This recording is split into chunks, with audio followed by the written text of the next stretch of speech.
welcome all of you. I'm so happy that you could attend this session today. I didn't know how far ahead students were looking to study abroad, so I'm so glad that you guys are, starting early. Because my name's Nadia Avendaño. I know some of you, but Liza, welcome. I know I don't know you. I'm Professor Avendaño. I am the director of the Latin American Caribbean Studies program, which houses this Cuba semester program. So any questions that you have about courses, professors in Cuba, or anything that's not related to like applying to the program, I'm happy, and I'll put my email in the chat after I'm done. But yeah, I'm happy to answer any questions. This is a program that that we have had in one way or another for a little over 20 years. So College of Charleston has been sending students to Cuba, I think as far as 2000, the year 2000. I might be off 1 or 2 years, but at least from the year 2000, there was a summer program, and then it turned into a 10-week program. There are very few universities in the whole country that send students for a whole semester. So you really have this unique opportunity. So I'm very excited that there's interest. I'm going to let the program director, Professor Ashley Went, she has already directed this program. She will be traveling with the students at the beginning of the program, and she will be there for 5 weeks. So she has a lot of experience living and traveling in Cuba, so I'll let her introduce herself. Thanks, Nadia. Ashley Went. I am an adjunct lecturer for the LAX program. And as Nadia said, I have been to Cuba before.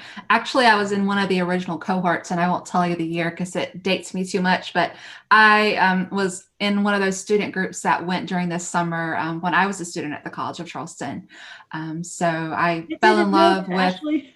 You didn't know that? Yeah, or I forgot. That is so cool. Okay, awesome. Yeah, so way back in the day when Dr. Linares and Dr. Freeman were leading that, and Dr. Sarah Owens. But it was I fell in love with Cuba then, and I fell in love with the LAX region, and I went on to study. I didn't study abroad, but I served as a Peace Corps volunteer in Nicaragua, and I've worked in Belize. So I really love the region, and I love introducing the students to the region. And I think Cuba, as Nadia said, is an opportunity. Not all universities are able to offer their students. So I think it is a unique perspective and a unique opportunity. And I am excited to be able to take my second group down. I served as a program director in 2019, and we had a really great group go down then. We were supposed to go last year, but unfortunately, like everything else was put on pause. And so we're hoping to get a really great group to be able to go with us for spring 2022. So with that, I'm going to turn it back over to Nadia. She's going to. So as I said, today is just to kind of whet your appetite, give you some general overview information and a little bit about the details of what you can anticipate as a student participating in this program. So the anticipated dates for this will be February 14th through April 28th of 2022. And as Nadia mentioned, as program director, I would be traveling with you guys from Charleston to Havana. We had a layover in Florida last time, and we left early in the morning and ended up getting to Havana, and everyone was settled in by that afternoon and with all their families. And I will stay the first 5 weeks there in Havana with you while I'm teaching classes and while we're having different excursions and activities. And then students will stay through the end of the semester, through the end of April. We will have a time for questions at the end. So just tuck those back as we're going through, and then we'll answer those. So today we're just going to briefly go over some more information about the location in Havana, the type of lodging that you'll be staying in, some of the classes that are going to be offered, as well as the student experiences that are built into the program, and just some general useful tips, because Cuba is a different study abroad scenario than some places that you might think about. So first, obviously, Cuba location. It's one of our closest neighbors in the Caribbean, located just south of the Florida Keys. And we have a long history of Cuba. And if that is not something that you know a lot about, one would hope by the time that you're done with your study abroad opportunity in Cuba, taking my classes, taking the classes that'll be taught by the local Cuban professors from the University of Havana, that you will have a wealth of information and perspective about this wonderful country. Next slide is just talking a little bit about the program at a higher level. As far as learning in Cuba, we have classes typically Monday through Thursday of each week. Early to mid-morning, we usually have a lunch break, and then there's afternoon classes with plenty of time in the late afternoon and evening for you to be able to go out on your own. There are scheduled weekly activities and excursions in Havana through the Spanish Studies Abroad, and they hook us up with really great tour guides that are a wealth of information, and the students always have a really good time, and I've always really learned a lot during these activities. There are a few weekend excursion opportunities. If they're not more structured opportunities through Spanish Studies Abroad, I know when I was there, we would at least go out to usually Old Havana on Saturdays, and then on Sundays we would all pile into a microbus and go out to one of the beautiful beaches. So lots of great stuff to think about experiencing while you're there. What's included in the cost of the program is your lodging at the Casas Particulares. So you will be staying with families. And included in that is also your breakfast and dinner. So the families that you're staying with will provide a beautiful breakfast and dinner for you most days of the week, unless we're having an excursion outside. And then the cost of the program also includes your entrance fees and transportations for all the activities that are included in the program, as well as your visa to be able to enter into the country, and health insurance while you're there. Next slide is a little bit more in details about lodging. As I mentioned, you'll be staying with families in Casa Particulares. It's usually a double room occupancy, so you will be staying with a fellow student. As I mentioned, the families cook meals for you for breakfast and dinner. They also provide laundry services for you, as well as other amenities in the home.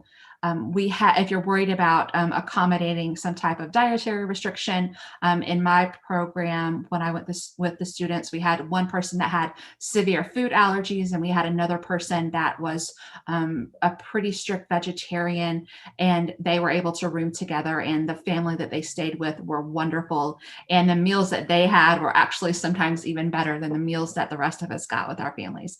But the food is always delicious.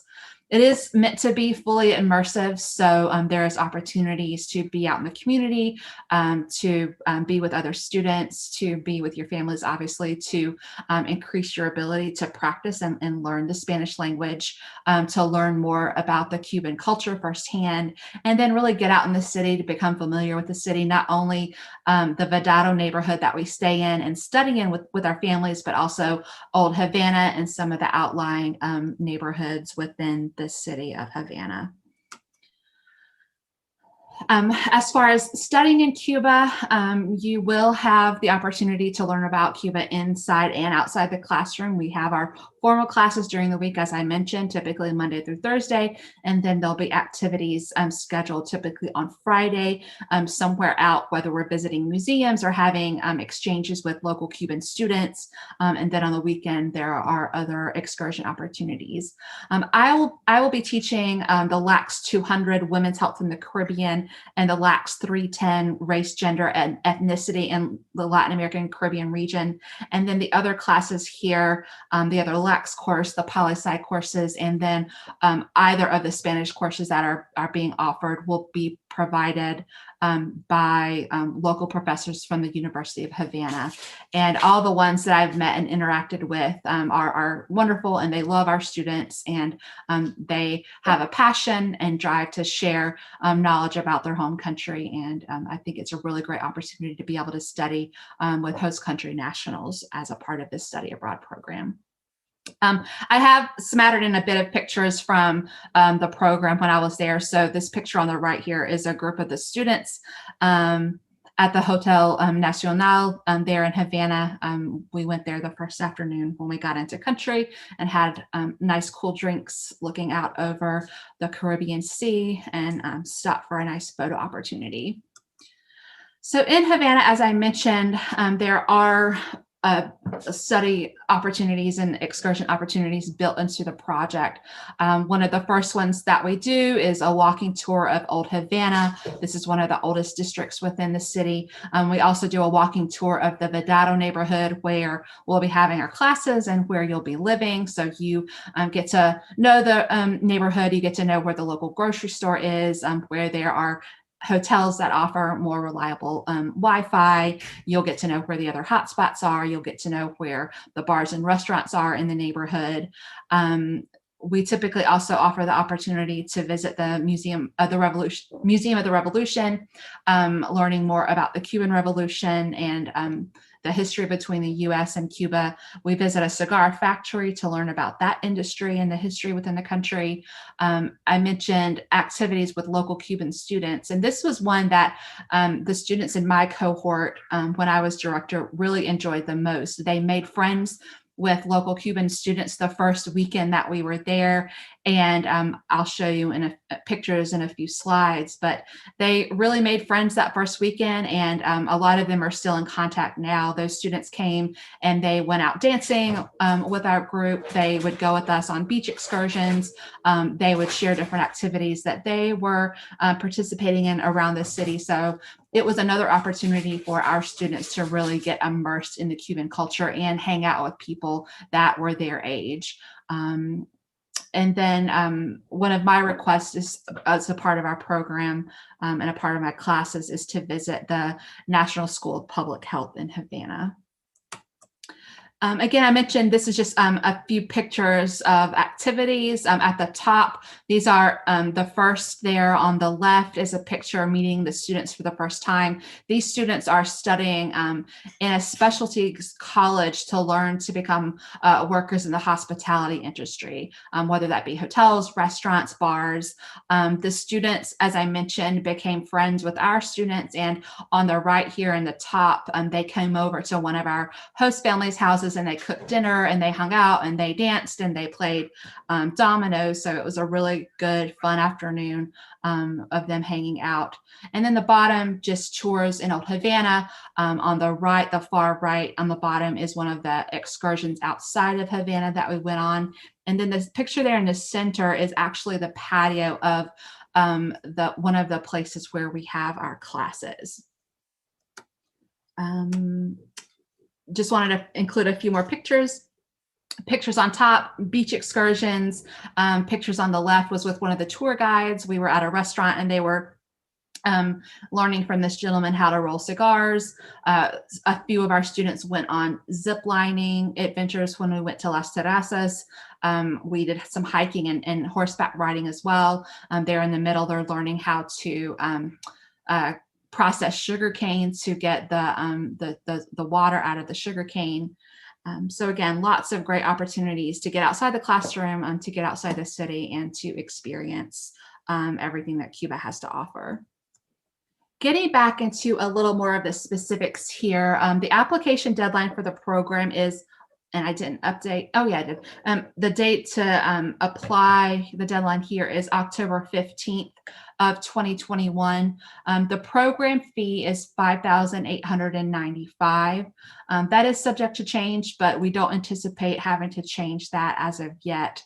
Students are still required to pay their normal CFC tuition in addition to the study abroad fee. But again, that fee covers your airfare, it covers your lodging, it covers your meals while in country. So in addition to what you're paying there, you really only need to anticipate any additional money that you may want to spend while you're on the island. There will be financial aid and scholarship opportunities available. So I encourage you to begin looking now, no matter what type of study abroad program that you're considering. There's more information on the CIE website. And then I would encourage you to look at your own home departments as well. There may be study abroad funding opportunities through those departments as well. Some additional useful tips. In Cuba, it's really a cash-based economy. Our debit cards that we use from our banks, our credit cards don't work, especially American credit cards and debit cards. They won't work in Cuba. So we really have to function in cash only while we're in country. We typically recommend that students think about bringing $120 to $500 per week while they are in country. And again, that really depends on how much you anticipate buying souvenirs or going out and doing extra activities outside of what is included in the program, or eating out a lot more outside of what's already provided through your host family. I will say, my host family that I was staying with provided breakfast and dinner, and usually I didn't need anything else during the day, maybe a light snack. So during the week, you're pretty much covered. Cuban banks will exchange US dollars to CUC, and you'll learn more about this lingo as time goes on, but there's two currencies in country right now. There's the CUC and the CUP. The CUC is really the tourist currency, and the CUP is the local currency that Cuban nationals would use to go about their day-to-day lives.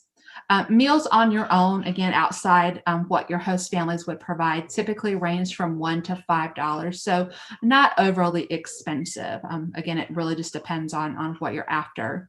And just as a reminder, those credit cards are not able to be used in Cuba. Cell phones, US cell phones do not work in Cuba either. Wi-Fi cards, and there's a picture here on the left of what the Wi-Fi cards look like in Cuba. They can be purchased for 1 to 2 CUCs per 1 hour of use. We are going to include 1 hour card per student per week while we're in country, so that will allow you to at least stay in touch with your families or friends back home, or be able to search if you need to do that. But you're obviously able to purchase more of those in addition to what's provided through the program. As far as medical needs, there is a private hospital in Havana for foreigners. No appointment is necessary. And in general, Cuba is renowned the world over for their medical care. They've handled the COVID pandemic very well. They've been able to keep their numbers down since the beginning, and they've been doing really well getting their vaccine administration out. And that's something that we're going to be talking about in one of my classes, is the Cuban response to the COVID-19 pandemic. But all that will be covered for you. I want to turn it over to Stephanie for a brief moment. She's going to talk you through actually how you apply through the VIA TRM system, and then we're going to open it up to questions. So now that we've learned all about this program and we're ready to go, there are some things that you need to know about on actually how to do it. So everybody should be able to see my screen currently, correct? It's the one that I'm currently moving. Perfect. So no matter what type of study abroad program that you would like to participate at your tenure at the College of Charleston, you will need to have a VIA TRM account. So that is something that's really easy to do, and it actually logs in with your CFC email. So it actually can filter some of the information that's going to be requested on the application will actually already be inputted for you. So it does make it easier. Now, since CFC offers many different study abroad programs, I always suggest that if you know exactly where you want to go, when you first get to the programs page, instead of having this spinning world of just going round and round while it's loading all the different programs, if you put in the actual program number, which I just did that inappropriately, so let me try that again. Yeah, I just need to get out of the screen. Sorry. Yeah, it's 10323. 10323. Let's try this again. Yay! Technology hates me today. So this goes directly to the page. And when you're doing this, because you're much more savvy than I am, you'll be able to just go from programs, put in the 103 to 23 and get directly to this page. So this provides more information on the program. And if you have family or friends who would also like to view information, they can come to this page as well and view the different aspects. So we have more information regarding the program, including classes, lots and lots of stuff. And then you can always hit the apply now. Once you hit apply now, you're going to be directed to the CIE application page. Now, a lot of the information about yourself is actually already going to be inputted. So there's just going to be a few other items that you have to read and sign off on. But that is the application for the program. And one of the things that we make sure to include is the scholarship information. Because one of the great things about the College of Charleston is that we have lots of different opportunities for you to get scholarships. And now everything is on academic works. So no matter what type of scholarship you're applying for, you have to go through academic works and put that general application in. When you're doing that general application, it'll ask you questions, and you just need to make sure that if you haven't indicated already, you indicate that you are interested in travel or study abroad within that application, that academic works application. And that will then allow you to get to the study abroad scholarships. If you have any questions about that, please don't hesitate to contact me. The scholarship application that just passed, was speaking to about 3 to 4 students per week, just kind of trying to figure out the new system, because Academics Works is new to CFC, or at least this functionality of it is with regards to the study abroad scholarship. So there were a couple of little thingy bobbies that we had to work out. But that page you can get directly from here as well. And then we also have information regarding the program director, and I'll put in Nadia's information as well. I will also update the video after I edit it, of course, of the one that we're doing today, and that'll be located here as well. That way it's a one-stop shop of the different items that you're looking for. Does anybody have any questions regarding that? Perfect.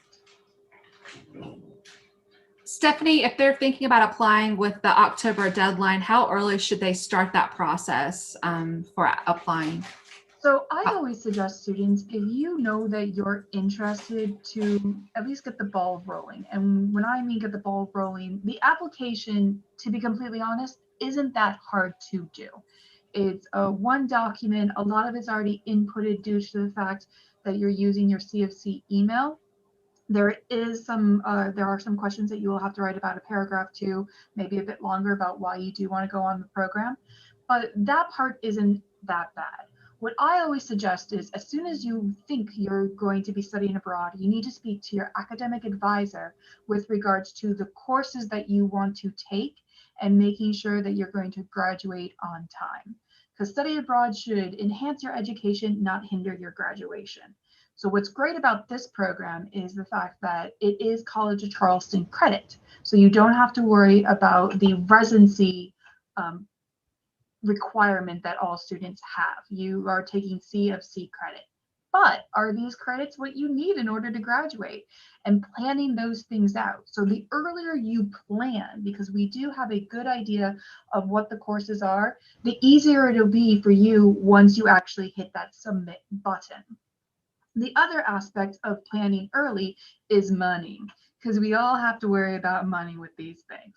So knowing that the program fee is that $5,895, and then the tuition, looking at the different scholarships, what are the requirements of those scholarships? What essays are you going to have to do?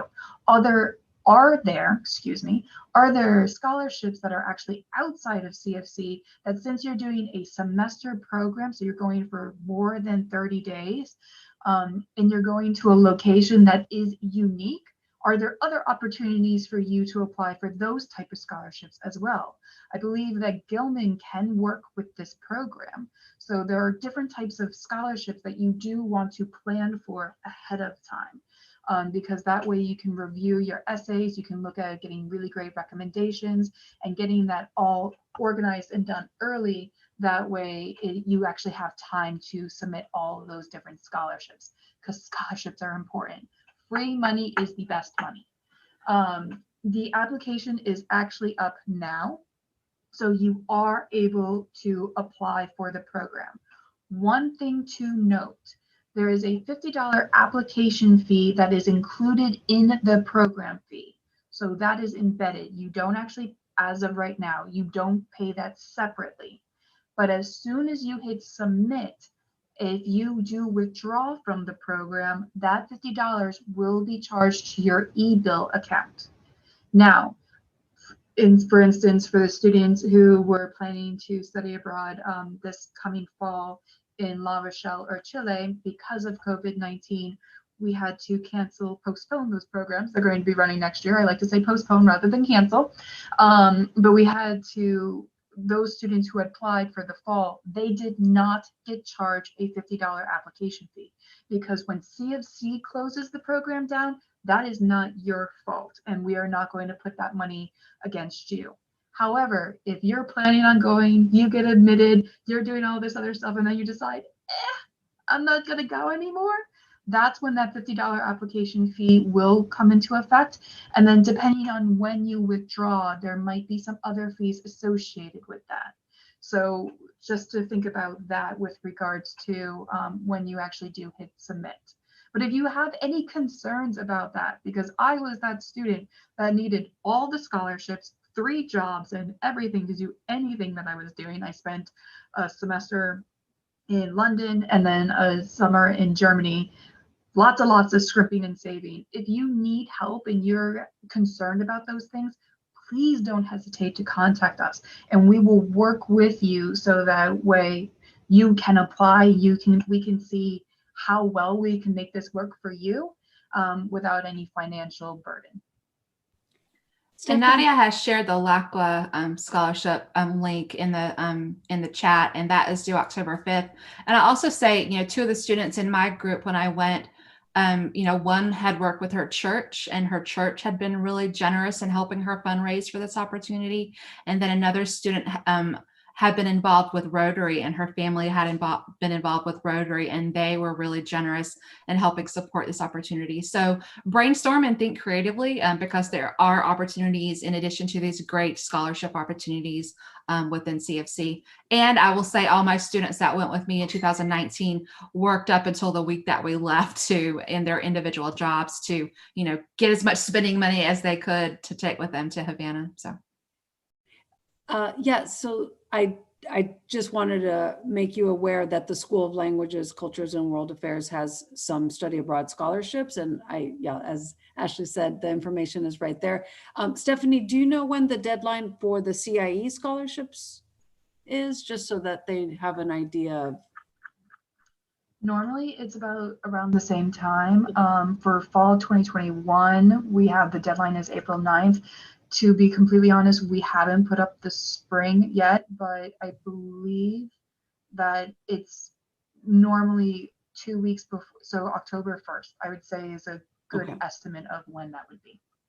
Okay, thank you. And know that you will need to ask professors for recommendations. It's very simple. The CIE recommendation, I guess, platform is very simple. So, as long as you give your professor a week or two, as long as you ask them a week or two in advance, it's fairly easy for them to recommend you. And we are excited to have you guys here today. So what questions do you have? And there are no stupid questions. We want you to be excited. Please. Yeah, go ahead. I had 2 clarification questions. So for the classes that you'll be teaching, Professor Went, if we go to Cuba, are those express courses because you leave early in the program, or are those full semester courses that'll pick up with a professor from Cuba?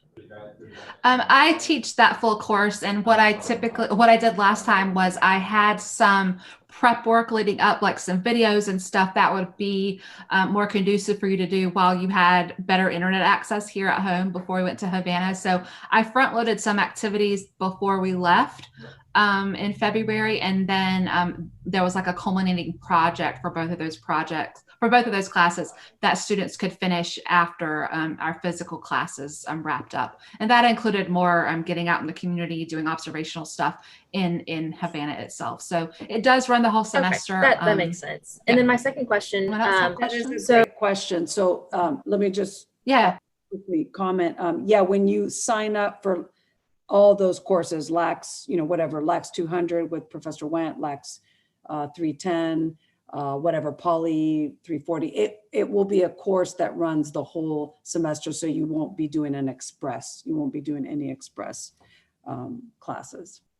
Okay, thank you. My computer just froze, so I hope I didn't cut off anybody in the middle of anything. No, we just didn't hear the next question that you had. Okay. And my next question was just about, so given that we pay the CFC tuition, room and board is included in that program fee, correct? Okay, perfect. Just wanted to check. Thank you so much. And so the meals that Professor Wendt mentioned, breakfast and dinner, every day. Weekends, Ashley, remind me. Weekends weren't, because typically we had excursions out and about. They may have had breakfast on the weekends. I'm having a hard time. It may have been just breakfast on the weekends that we were in the city, and then no dinner. So we would usually go out and do something fun for dinner. But yeah, your room and board, all your transportation in country, your visa, you get a health care coverage, you get your food, all your transportation for the activities that we're doing, all that's included in the cost of the program. And from what I understand, it's generally cheaper to study abroad, and like the money that you spend on lodging and food abroad is generally less than what you would in Charleston, because Charleston's more expensive, rent is more expensive. Food. You can't eat in Charleston for $1 or $5 a meal. You could get a bottle of water, maybe. Yeah. I had another question about classes. So you're saying they're full semester classes. So for that month that school starts, but we haven't left yet, so the month of January, do those classes start, or do they start in February when we get there? Physical classes actually start then, but as I mentioned, I have some of my prep work, like some videos and some readings, and just like an assessment that I have my students do in my classes before we leave. And the Cuban professors, and this has been a miscommunication in the past, the Cuban professors do have some readings that they would like for students to prepare for before we leave, but that didn't happen the year, that got lost in translation the year that we went. And so they actually had to play makeup or catch up when the students got in country. So the answer is yes, there will be a little bit of work, but you won't be having physical meetings, because some students will be here in Charleston, some students may be anywhere else in the world, because you're physically not required to be here until technically the day before we leave. Right. So yeah, and that was, as Professor Wendt said, a miscommunication, because I was very clear, asking the professors, what books do the students need to purchase ahead of time? And no information was given to us about the students needing to read beforehand. So again, I will be very extra, clear and investigate well ahead of time, so that doesn't happen again. But it is great, because you're, like Professor Wendt said, if you want to stay home, until the program begins February. Or if you're working, it won't be like a normal semester that month of January to mid-February, for example, because it won't be your full course load. You'll have some of that prep material to cover. But as I mentioned, some of my students that went with me in 2019, they were working full time up until we left. So you'll have some flexibility there. Other questions? One thing I would like to just add in that I forgot to add in before. So you will need a passport, because you will need a visa, which means that if you have not applied for a passport yet, or if you're looking at your passport and you're like, I wonder when that actually expires. One of the things that when you're traveling abroad, they don't necessarily tell you when you get a passport, is that your passport needs to be valid 6 months after you arrive to the country. So if your passport actually expires in, let's say you leave in February and it's going to expire in July, you might have some concerns. Now, there is a passport office on campus, or mail services facilities actually will be able to assist with that. But that is one thing that everybody should be able to say, is that they know when their expiration date is on their passport, because right now it's a lot easier. It is still technically slower because of COVID, but it's much easier.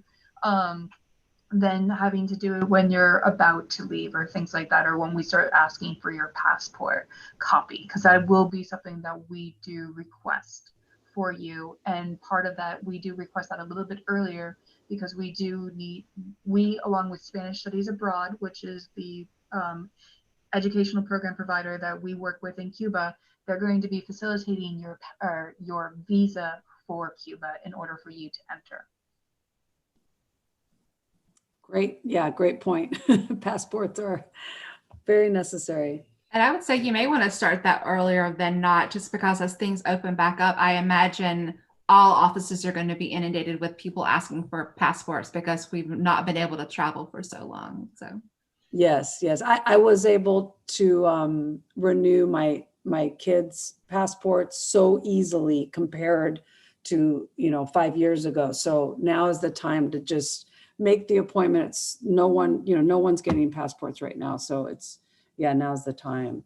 I will say LAX 103 is a gen ed humanities. So that's a plus.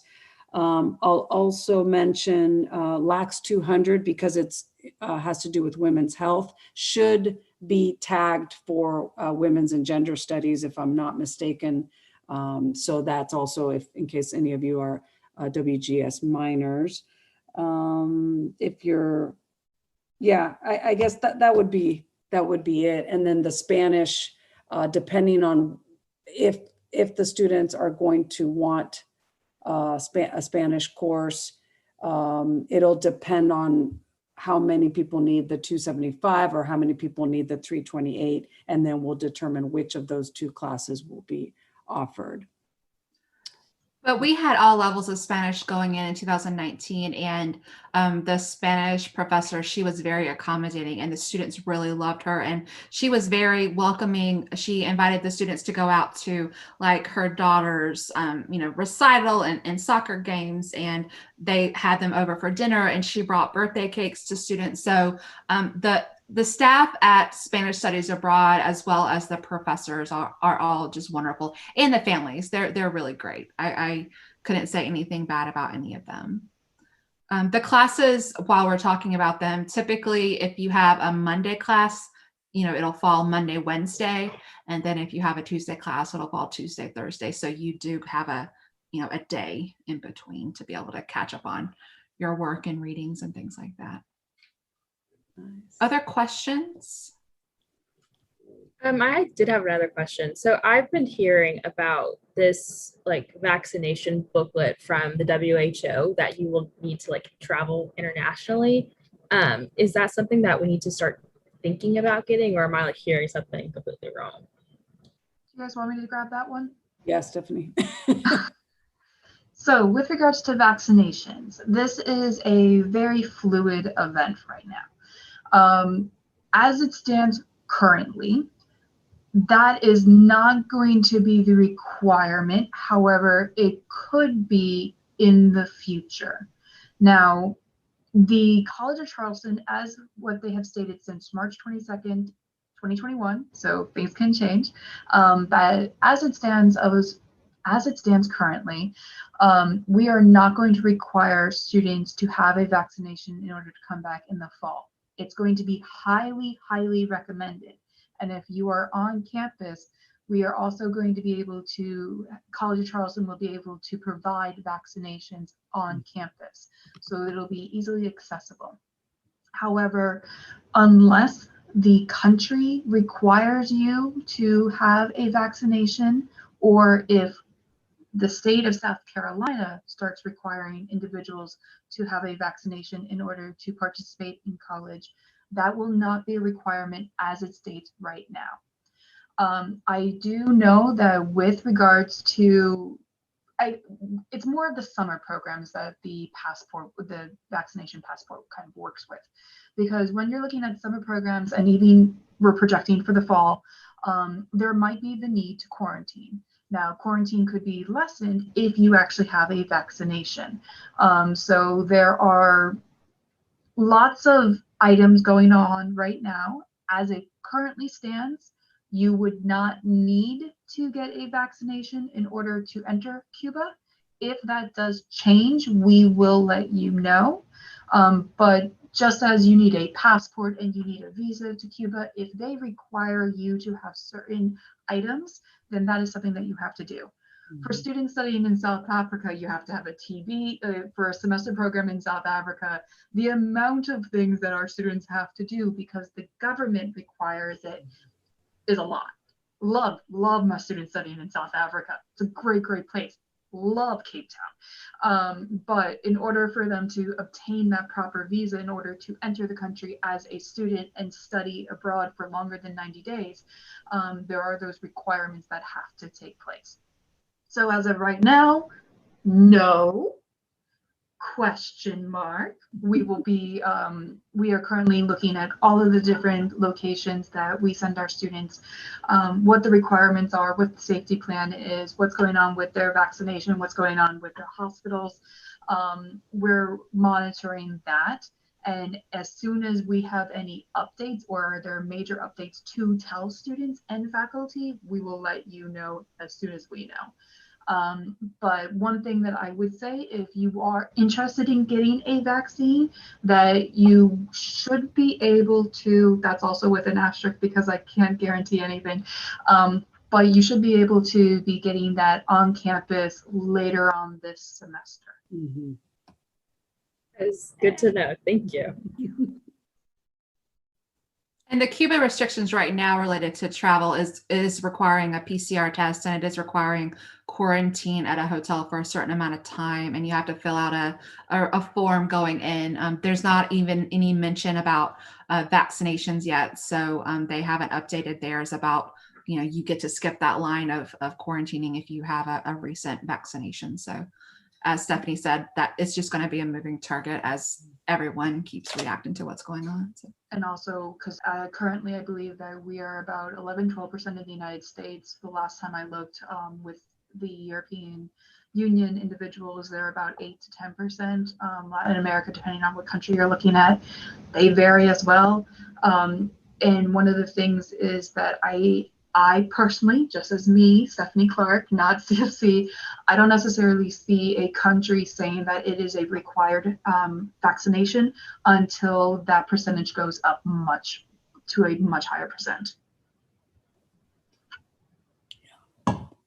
I think it would be good to figure out with Spanish studies abroad if we're required to quarantine, if we're able to do that with our host families instead of having to do it at a hotel. We have there's lots of items we're requiring everybody who's thinking of having our students study there that they're going to have to fill out. We're very, very nice people right now. Yeah, that's a good question that I could, easily ask, but I think it's something that we should wait on because right now, I mean, it could change or it will change. So. Other questions? Again, you can feel free to reach out to me. You can feel free to reach out to Nadia or Stephanie.